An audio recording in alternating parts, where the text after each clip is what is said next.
à đi mà ta muốn đi là chuyện cái chuột kìa chua thế là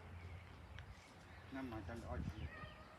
má chị gọi chị để bùi cái nó không vật tên nó có ba đôi là gì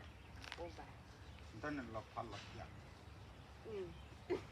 nha là chứ mà được cả rồi lấy mua kia rồi nó tìm cho nó cái cho được kìa em kêu mẹ mấy giờ cái cho một nơi vậy nè em kêu cho nên cho cái hộp còn là tình niệm lại vậy nè miệt sự nè coi à nó có mình là yếu có mình đi là ta là lo coi ya hay mua mà lo ta là miệt la mẹ chua ya hay chơi mua ta bắt lo coi từ chua anh đi hay chơi mua bắt lo yếu mua mình hay lo yếu gì lo yếu đi phố kia là anh tên coi là phục qua bạc kế là nó coi phố quan coi kia ai đó chỉ bùi nó biết vậy phố quan nè nó lựa chọn lại từ đó cái này cút từ đó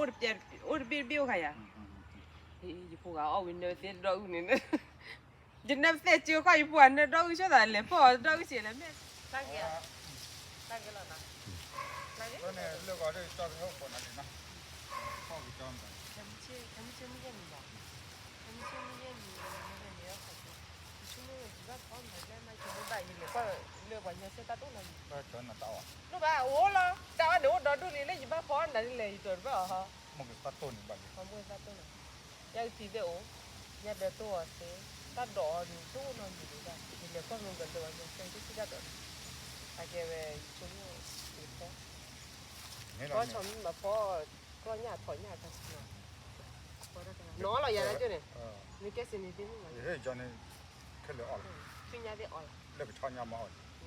也有啊，但老但那同nhà con nhà有，同nhà con nhà有了，去nhà有的，另nhà有，你这边嘛，一般花一般就了，但你， cái này cái là cái chỗ lựa gọi thế nào ai đồ đồ nào 哎，多多，ai đồ đồ papa ai đồ đồ papa papa